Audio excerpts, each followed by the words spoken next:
Hello बच्चों, बेटा कैसे हो आप लोग। और आई होप आपकी स्टडी बेटा बहुत अच्छी चल रही होगी। ठीक है, तो क्योंकि काफ़ी टाइम मिल गया बेटा लॉकडाउन में पढ़ने का, तो उसका जो है पूरा पढ़ाई पे हमें फोकस भी करना चाहिए। तो बेटा लास्ट जो है हमने सेकंड चैप्टर जो हमने स्टार्ट किया था उसमें हमने डिस्कस किया था कि मैटर क्या होता है, टाइप्स ऑफ मैटर। तो प्योर यानी कि मैटर की बात हो रही थी बेटा। प्योर में हमने दो कैटेगरी रखी थी, एलिमेंट एंड कंपाउंड। और एलिमेंट बेटा हमने तीन कैटेगरी में डिवाइड किया था। Number 1 was metal, number 2 is non metal and metalloid. तो हमने मेटल एंड नॉन मेटल को डिस्कस किया था। अब हम आज बात करते बेटा मेटेलॉइड से। ओके, तो थर्ड इज मेटेलॉइड। बेटा मेटेलॉइड क्या होता है, ठीक है, और मेटेलॉइड को हम किस तरीके से डिफाइन कर सकते हैं। बेसिकली बोल सकते हैं मेटेलॉइड को कि the substance which have properties between metals and non metals, यानी बोल सकते हैं intermediate properties of metals and non metals. तो इनको हम क्या कहते हैं बेटा, इनको हम कहते हैं मेटेलॉइड्स। ठीक है, तो हम इनकी जो है डेफिनेशन लिख सकते हैं बेटा, the elements which have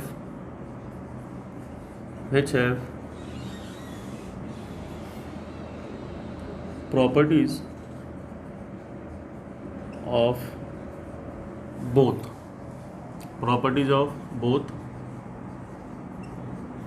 metals and non-metals are called metalloid. ठीक बेटा, तो इनको हम क्या कहते हैं, इनको हम कहते हैं मेटेलॉइड्स। ओके, अब बेटा कुछ बात करते हैं। एक्चुअली क्या है कि मेटेलॉइड को हम सेमी यानी कि मेटल्स भी बोलते हैं। मेटेलॉइड्स को बेटा क्या बोलते हैं, सेमी मेटल्स भी बोलते हैं। सेमी मेटल्स क्यों बोलेंगे बेटा, वही है कि इनकी जो बेटा प्रॉपर्टीज़ है वो किससे मैच कर रही है। ठीक बेटा, इनकी जो प्रॉपर्टीज़ हैं, ठीक है, ये जो है मेटल से भी मैच करती है। तो कुछ यानी प्रॉपर्टीज़ हैं मेटल जैसी, वो क्या है वो हम डिस्कस करते हैं बेटा।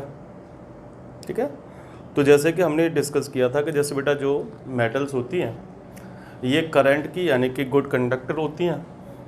ऐसी क्या होता है बेटा कि जो कुछ यानी कि सेमी मेटल्स होती हैं, तो सेमी मेटल्स कभी कभी यानी करंट को बेटा कंडक्ट करती हैं और कभी कभी करंट को कंडक्ट नहीं करती हैं।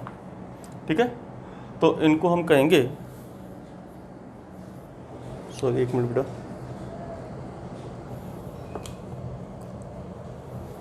तो इसलिए हम इनको कहेंगे सेमी मेटल्स। ठीक है, तो हम लिख सकते हैं अगला पॉइंट बेटा, मेटलॉइड और semi metals.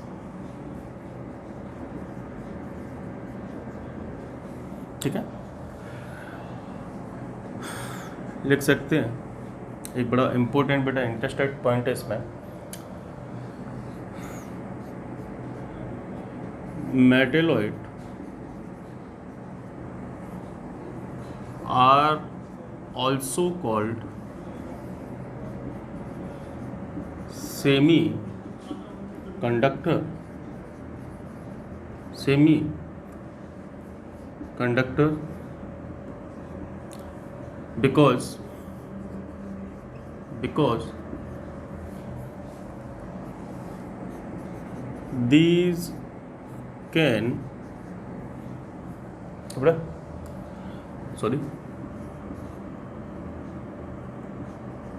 because these can conduct current, these can conduct current और नॉट। ठीक बेटा, ये करंट को कंडक्ट कर भी सकते हैं और नहीं भी। ठीक बेटा, कौन कौन से हैं, जैसे बेटा कुछ यानी कि जो है मेटेरियल्स बेटा वो कौन कौन सी हैं, सिलिकॉन। ठीक बेटा, सिलिकॉन है। सिलिकॉन बेटा एक सेमी कंडक्टर की तरह बिहेव करता है। तो कुछ हम कंडीशंस लगाएंगे तब जाके एक ये परमानेंट बेटा कंडक्टर बन सकता है। दूसरा हम लिख सकते हैं जर्मेनियम,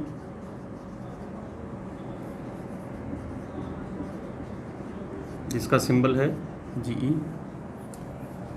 आर्सेनिक, तो बेटा इसका सिंबल है आर्सेनिक का As। एंटीमनी, इसका सिंबल होता है बेटा Sb। ठीक है, सिलिकॉन है, जर्मेनियम बेटा आर्सेनिक है, एंटीमनी है, ठीक है, टेल्यूरियम है,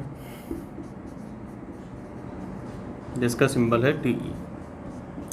तो ये क्या होते हैं बेटा, ये सेमी कंडक्टर होते हैं। ठीक है, चलिए बेटा ये हमारी बात हुई किसको लेके बेटा, मेटलॉइड को लेके। दूसरा इसमें बात करते हैं कि बेटा अगला हम पॉइंट डिस्कस करते हैं, दैट इज कंपाउंड। तो बेटा दैट इज कंपाउंड। एक्चुअली बेटा कंपाउंड भी प्योर सब्सटेंस होता है। कंपाउंड भी क्या होता है, प्योर सब्सटेंस होता है कंपाउंड। ठीक है बेटा,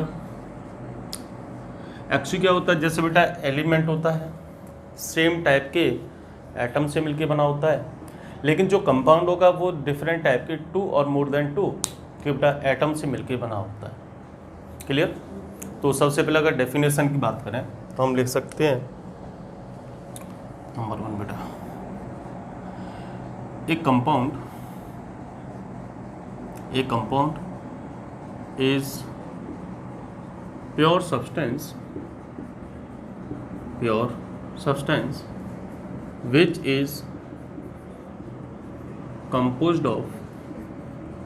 which is composed of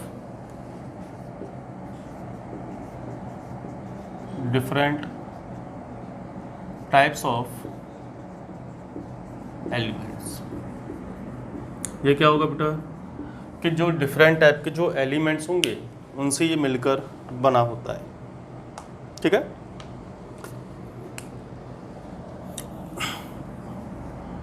by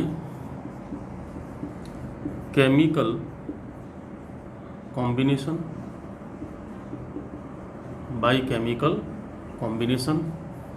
and. तो बेटा केमिकल कॉम्बिनेशन का मतलब है कि इनके बीच में बेटा केमिकल रिएक्शंस होंगी। किस तरीके से वो हम आगे डिस्कस कर लेंगे बेटा। केमिकल रिएक्शन का मतलब होता है बॉन्डिंग से, तो वो हम आगे डिस्कस करेंगे by chemical combination and the fixed ratio of masses of elements। ठीक है बेटा, जैसे मान लीजिए बेटा H2 है, क्या है H2 है बेटा, तो मैं यहाँ साथ के साथ लिखता हूँ बेटा, जैसे हाइड्रोजन का जो एटॉमिक मास होता है वो 1 होता है और ऑक्सीजन का होता है बेटा 16। ठीक है, पहली बात तो ये होता है बेटा। एक और पॉइंट मैं जैसे आपसे डिस्कस कर रहा हूँ बेटा, और मैंने कल भी शायद आपसे डिस्कस किया था बेटा, जैसे H2 है बेटा, तो H2O का, ठीक है बेटा, जो फॉर्मूला है वो यूनिवर्सल क्या रहेगा, कांस्टेंट रहेगा बेटा, H2 ही रहेगा। वाटर का जो फॉर्मूला है वो यूनिवर्सल क्या रहेगा, कांस्टेंट रहेगा, और वो H2 ही रहेगा। ठीक है, तो इसका मतलब क्या है, इसका मतलब हुआ, जैसे मान लो बेटा H2 की बात करते हैं। ठीक है, तो यहाँ देख सकते हैं बेटा हाइड्रोजन का मास कितना हुआ 2 और ऑक्सीजन का कितना बेटा 16। तो सिंपल रेशियो क्या हो गया बेटा 1:8। इसका मतलब है कि जब भी यानी कि वाटर का फॉर्मेशन होगा तो हाइड्रोजन और ऑक्सीजन के मासेस का बेटा रेशियो हमेशा कितना रहेगा 1:8। ठीक है, तो लिख सकते हैं बेटा, नोट लिख लेना इसमें, water always formed by the chemical reaction between hydrogen and oxygen in a fixed mass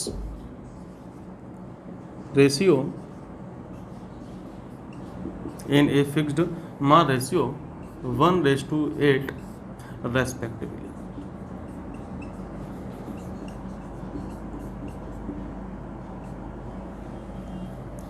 ठीक बेटा, तो इनका जो हाइड्रोजन और ऑक्सीजन के बेटा जो मासेस का रेशियो होगा वो हमेशा कितना रहेगा 1:8। दूसरा, अगर जैसे मान लीजिए मैंने लिखा CO2 बेटा, ठीक है, तो मैं लिख रहा हूँ मैं यहाँ पे बेटा कार्बन का कितना होता है 12, ठीक है। तो देखें तो बेटा कार्बन का 1 एटम है तो 1 एटम का मास कितना हो गया 12, ऑक्सीजन के 2 हैं तो बेटा 2 एटम का मास कितना हो गया 32।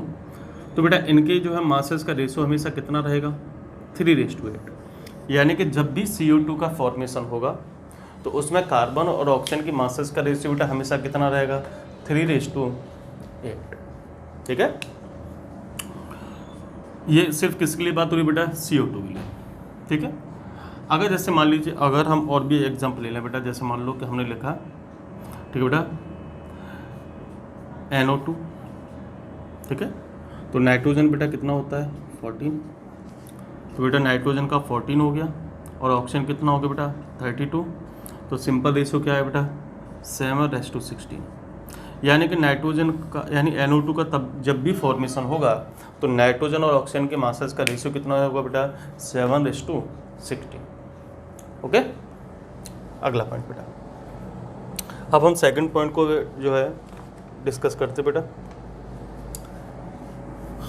दूसरा पॉइंट ये है बेटा, जैसे मान लो कंपाउंड में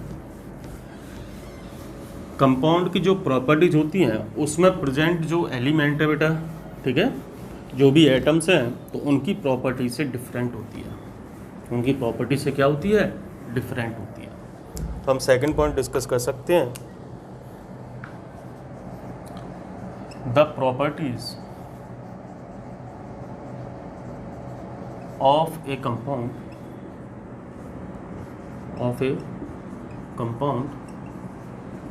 are different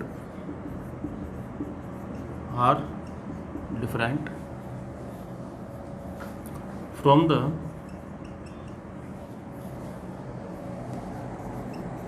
constituent elements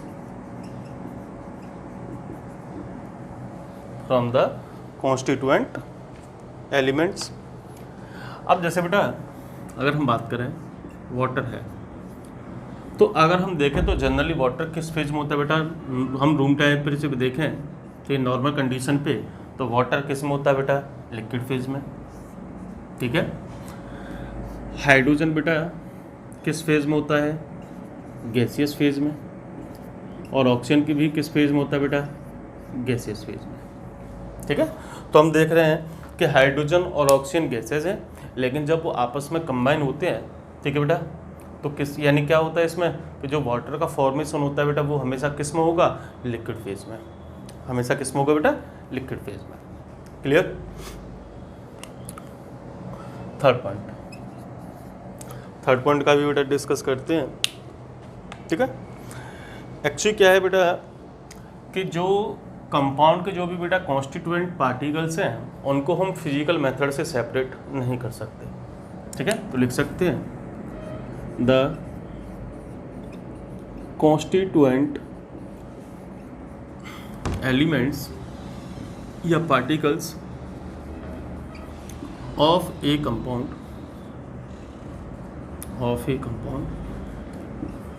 can not be separated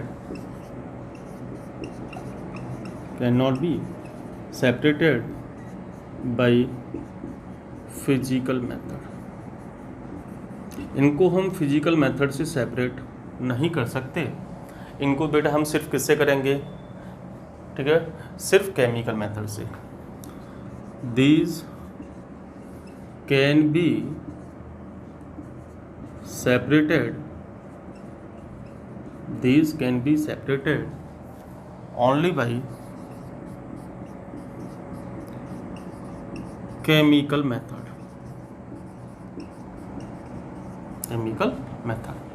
अब जैसे मान लो बेटा कि अगर H2 है उसमें लिक्विड फेज में बेटा, अगर मान लीजिए अगर हम सिर्फ किसको हीट करें, ठीक है, तो हीट करेंगे तो बेटा H2O कन्वर्ट किस में हो जाएगा, ओनली इन वेपर फेज, जो हम पहले डिस्कस कर चुके हैं। तो ये क्या है बेटा, ये एक फिजिकल मेथड है। ये क्या है बेटा, फिजिकल मेथड है।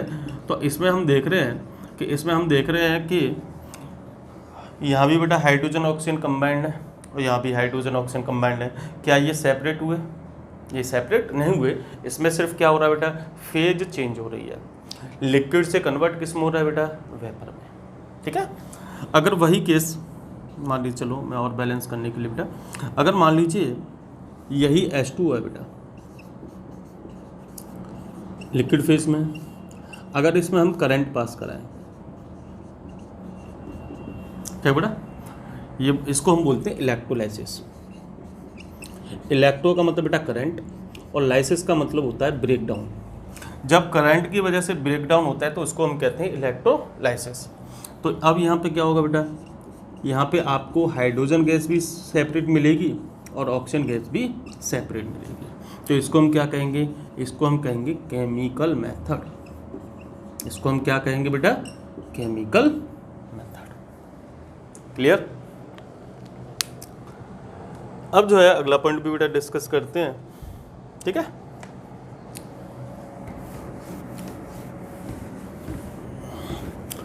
कि जो कंपाउंड होता है बेटा, कोई भी कंपाउंड होता है हमेशा होमोजीनस होता है। होमोजीनस का मतलब क्या है बेटा, कि उसमें जो भी पार्टिकल्स प्रेजेंट हैं तो उनका जो डिस्ट्रीब्यूशन होगा वो हर एक पॉइंट पे क्या रहेगा बेटा, सेम रहेगा। हर एक पॉइंट पे क्या रहेगा, सेम रहता है, ठीक है। तो लिख सकते हैं बेटा, ए कंपाउंड इज अ होमोजीनस ठीक है बेटा, ए compound is a homogeneous and the composition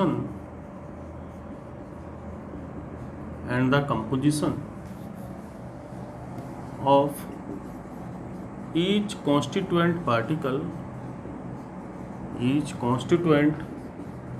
particle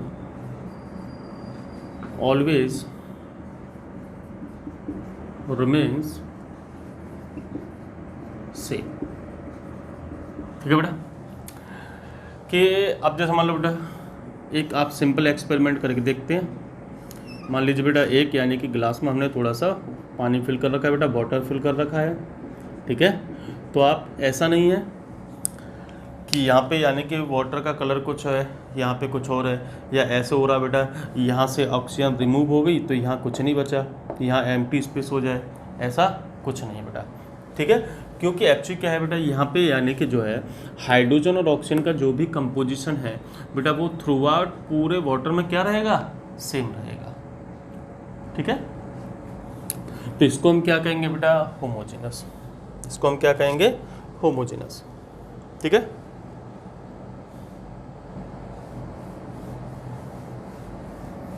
अगला पॉइंट बेटा,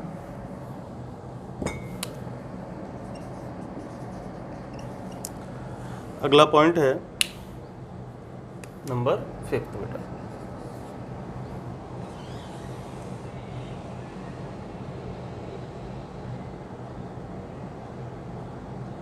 एक्चुअली क्या होता है बेटा, जब भी एक कंपाउंड का फॉर्मेशन होता है तो हमेशा एनर्जी का एक्सचेंज होता है बेटा, ठीक है। लिख सकते हैं when a compound is formed,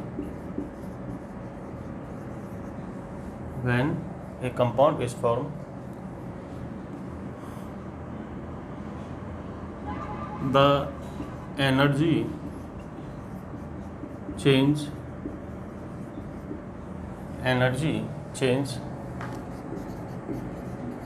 takes place always।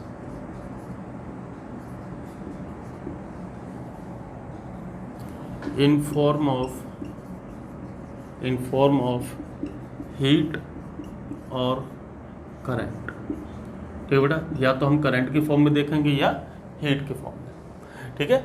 अब देखो जैसे मान लीजिए बेटा आपने देखा होगा कि जब हम लकड़ी को बर्न करते हैं, ठीक बेटा, लकड़ी को बर्न करते हैं तो आपने देखा होगा कि वहाँ हमेशा हीट प्रोड्यूस होती है, ठीक है। तो उसको हम कहते हैं कंबसन प्रोसेस। जैसे बेटा C+O2 CO2 प्लस हीट, कुछ यहाँ पे हीट क्या होगी बेटा, इवॉल्व होगी, क्योंकि कंबसन प्रोसेस में हीट क्या होती है बेटा, इवॉल्व होती है। और जहाँ हीट इवॉल्व होती है उसको कहते हैं बेटा एक्जोथर्मिक रिएक्शन, ठीक है। उसको हम क्या कहेंगे बेटा, एक्जोथर्मिक रिएक्शन। जहाँ हीट इवॉल्व होती है that is known as exothermic reaction. दूसरा, अब जैसे मान लो बेटा ये है, ठीक है, अब ये बेटा मार्कर है। अब मार्कर को ब्रेक करना पड़ेगा तो मुझे क्या करना पड़ेगा बेटा, एनर्जी देनी पड़ेगी, ठीक है। तो या तो यानी कि ये एनर्जी को क्या करेगा बेटा, एब्जॉर्ब, यानी कि केमिकल यानी कि रिएक्शंस में दो ही केस हो सकते हैं, या तो एनर्जी बेटा जो है रिलीज होगी, जो यानी कि यहाँ हो रही है, तो इसको हम कहेंगे बेटा एक्जोथर्मिक, या फिर दूसरे केस में बेटा एनर्जी क्या होगी, एब्जॉर्ब होगी, ठीक है। एनर्जी क्या होगी बेटा, एब्जॉर्ब होगी। दूसरा, यानी कि अगर मान लीजिए अगर आप जो है H2 को ही अगर मान लो बेटा ब्रेक करो, ठीक है, H2 प्लस O2 के फॉर्म में,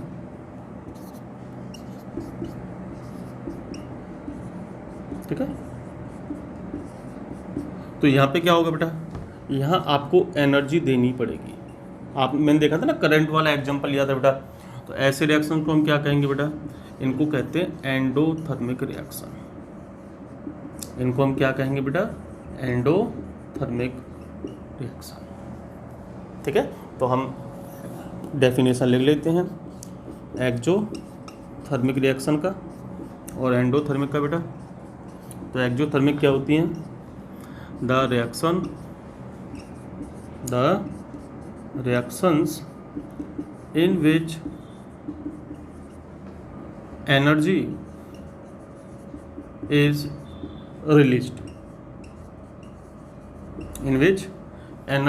released, are called exothermic reaction। तो बेटा उनको क्या कहेंगे, उनको कहेंगे एक्जोथर्मिक रिएक्शन। दूसरा है एंडोथर्मिक रिएक्शन बेटा।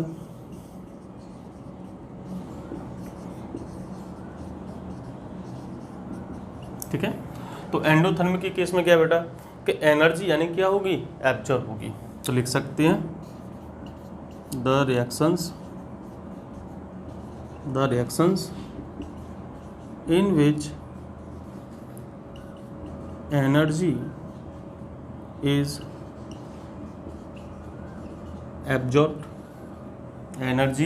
absorbed are called endothermic reaction।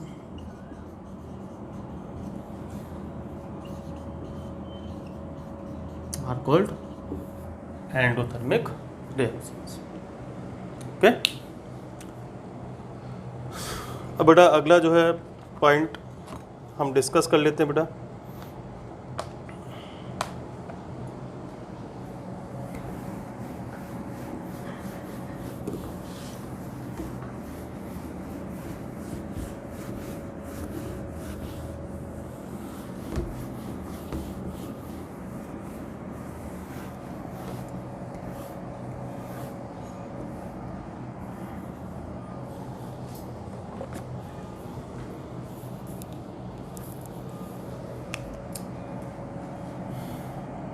इसी में बेटा क्लासिफिकेशन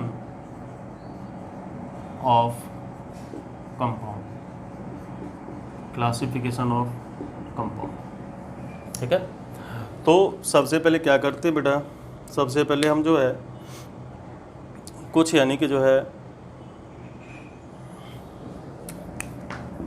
मैं एक जो है आउटलाइन बेटा डायग्राम बना लेते हैं कंपाउंड को बेसिकली बेटा हमने नेचर के बिहाफ पर, ठीक है।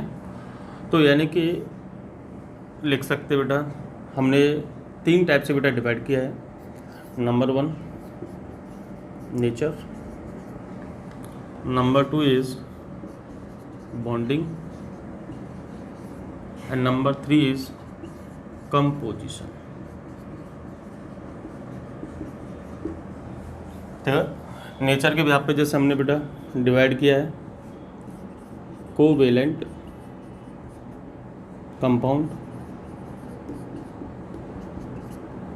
फिर दूसरा हम लिख सकते हैं बेटा ionic compound, third is coordinate compound, coordinate compound. अब बेटा इनको भी हमने जो है फिर यानी सबको जो है अलग अलग डिवाइड किया बेटा। सॉरी बेटा गलत लग गया थोड़ा सा हमें, सॉरी। ये बेसिकली यहाँ चलो चेंज कर लेते बेटा। ये बेटा बेसिकली जो है बॉन्डिंग के बिहाफ पर है। ये बॉन्डिंग के बिहाफ पर हमने 3 जगह डिवाइड किया बेटा, कोवेलेंट, आयनिक एंड कोऑर्डिनेट। ठीक है बेटा। नेचर के बिहाफ पे हमने इनको जैसे डिवाइड किया है एसिड, बेस, सॉल्ट में, एसिड बेस सॉल्ट में। और बेटा कंपोजिशन के बिहाफ पे हमने 2 जगह डिवाइड किया है inorganic compounds and organic compounds. Organic compounds में बेटा कंपलसरी एटम्स होते हैं कार्बन एंड हाइड्रोजन आर, ठीक है, carbon and hydrogen are main elements. इसमें बेटा जो मेन कॉन्स्टिट्यूएंट एलिमेंट होंगे वो कौन होंगे ऑर्गेनिक कंपाउंड्स में? Carbon and hydrogen. ठीक है। तो अब हम कुछ यानी पॉइंट बेटा लिख सकते हैं।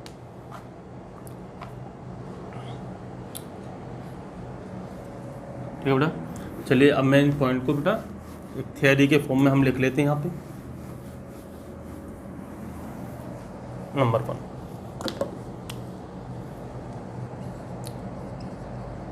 compounds can be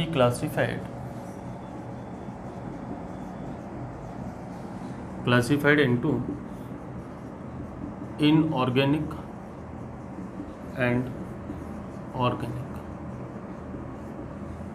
Inorganic and organic compounds on the basis of their composition and structure। ठीक बेटा। तो हम इनऑर्गेनिक और ऑर्गेनिक में जो है डिवाइड करते हैं, ठीक बेटा, कंपोजिशन और स्ट्रक्चर के बिहाफ पर। ठीक बेटा। दूसरा, compounds can be classified into acid, base and salt, acid, base and salt on the basis of their properties, on the basis of their properties। ठीक है बेटा। अब जैसे एसिड होते हैं तो नॉर्मली बेटा एसिड जो होते हैं, ठीक है, एसिड है, बेस है, सॉल्ट है। ठीक है। आपको पता होगा बेटा कि एसिड जो है टेस्ट में कैसे होते हैं, ठीक है, थोड़े से यानी कि बोल सकते हैं, ठीक बेटा, खट्टे होते हैं। बेस कैसे होते हैं बेटा, ठीक है, कड़वे, थोड़े से बोल सकते हैं कड़वे होते हैं। और सॉल्ट बेटा कैसे होते हैं, थोड़े से बोल सकते हैं सॉल्टी टाइप के होते हैं। ठीक है। अगला पॉइंट बेटा, मेथड इज, ठीक है, जैसे बेटा कुछ कंपाउंड्स हैं, ठीक है, जैसे मान लो बेटा सोडियम क्लोराइड, जिसका फॉर्मूला होता है बेटा NaCl, ठीक है, calcium sulphate,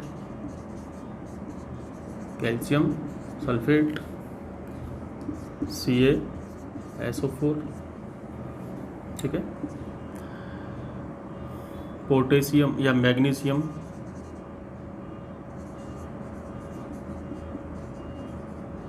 magnesium carbonate, formula बेटा MgCO3 एटसेट्रा बेटा आर इनऑर्गेनिक। इनको बेटा कैसी कैटेगरी में रखा जाता है? इनऑर्गेनिक की कैटेगरी में रखा जाता है। अगला, जैसे बेटा इसी में जैसे मान लो बेटा हमने लिखा है एल्कोहल, ठीक है बेटा।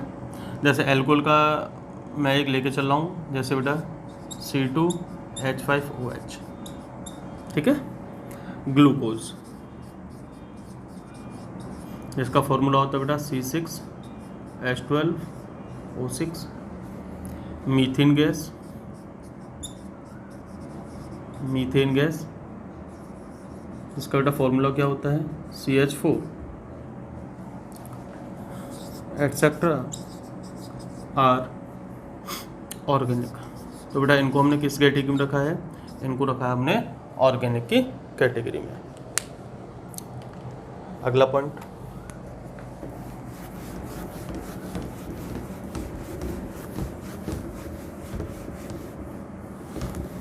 जैसे बेटा जैसे एसिड है बेटा, तो एसिड की कैटेगरी में किस किस को रखा है? जैसे ठीक बेटा हाइड्रो क्लोरिक एसिड, इसका फॉर्मूला क्या होता है बेटा? HCl, हाइड्रो क्लोरिक एसिड, ठीक है। लिख सकते हैं sulphuric acid, sulphuric acid, formula बेटा H2SO4। Nitric acid, formula HNO3, ठीक है।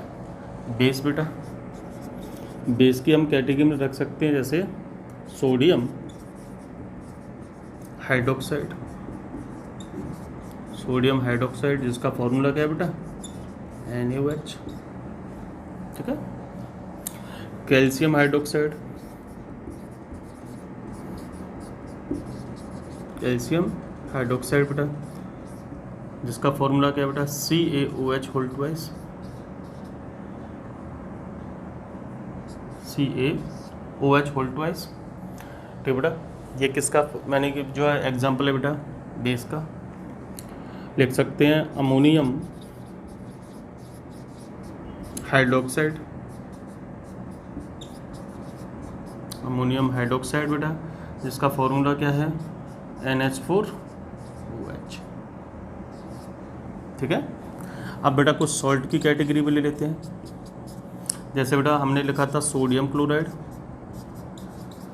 सोडियम क्लोराइड, तो बेटा इसको हम क्या कहते हैं? यानी फॉर्मूला NaCl, ठीक है।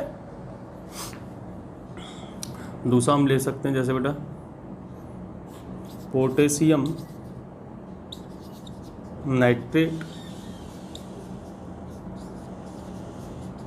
ठीक बेटा फॉर्मूला क्या है? KNO3। Zinc sulphate, formula ZnSO4, formula क्या बेटा इसका? ZnSO4, ठीक है। ये हमने बेटा जैसे एसिड बेस सॉल्ट की हमने कुछ यानी कि एग्जाम्पल भी लिख लिए हैं। अब हम आगे बातें करते हैं, ठीक बेटा। अगला हम पॉइंट डिस्कस करते हैं, that is difference between element and compound. Difference between element and compound.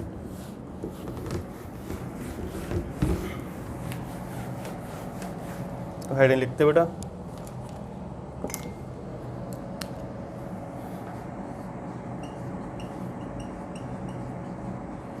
Difference between element and compound. तो बेटा हम जो है दो कॉलम बना लेते हैं, एक तरफ लिख लें एलिमेंट और सेकंड तरफ बेटा कंपाउंड। ठीक है, तो इनकी वन बाय वन हम जो पॉइंट है बेटा उनको डिस्कस कर लेते हैं। एक्चुअली क्या होता है बेटा, जो एलिमेंट होता है वो एक ही टाइप के एटम से मिलके बना होता है, जबकि जो कंपाउंड होता है वो डिफरेंट टाइप के एलिमेंट से मिलके बना होता है। तो ले सकते हैं number 1, it is composed of same types of atoms. जबकि बेटा जो कंपाउंड होगा वो डिफरेंट टाइप के एटम से मिलके बना होता है, तो it is composed of different types of atoms. ठीक है बेटा। दूसरा पॉइंट, दूसरा ये है बेटा, एक्चुअली क्या है, जैसे मान लो बेटा कोई एलिमेंट है, तो किसी भी एलिमेंट को हम उसके कॉन्स्टिट्यूएंट पार्टिकल्स में ब्रेक नहीं कर सकते, जबकि एटम को हम कॉन्स्टिट्यूएंट पार्टिकल्स में केमिकल मेथड से हम इसको ब्रेक कर सकते हैं। तो लिख सकते हैं an element can not be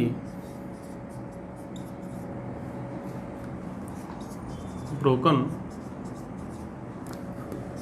into small particles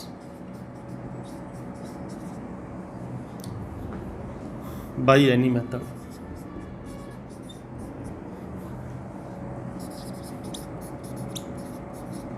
While it can be broken into its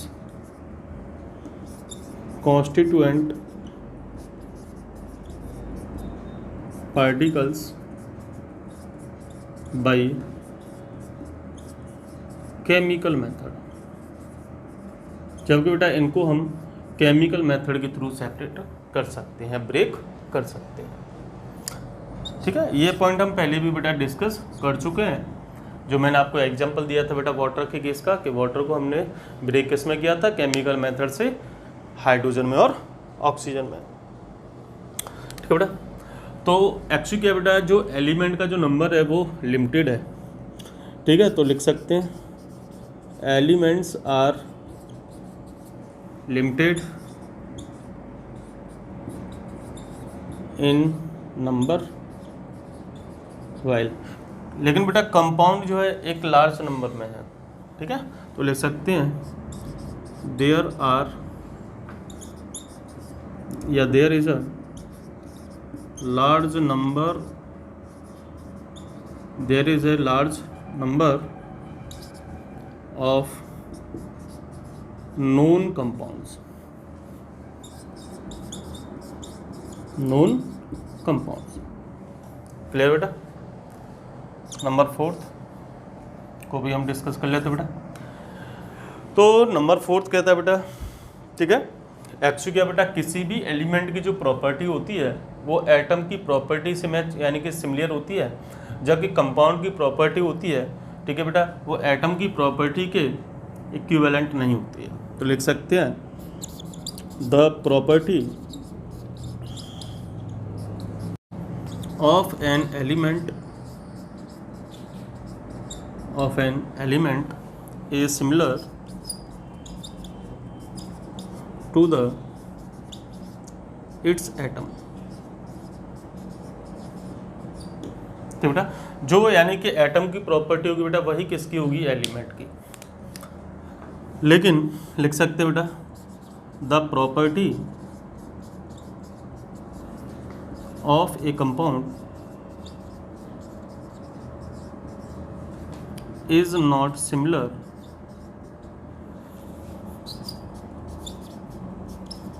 to the is not similar to the property of its constituent atoms और एलिमेंट्स। ठीक है बेटा,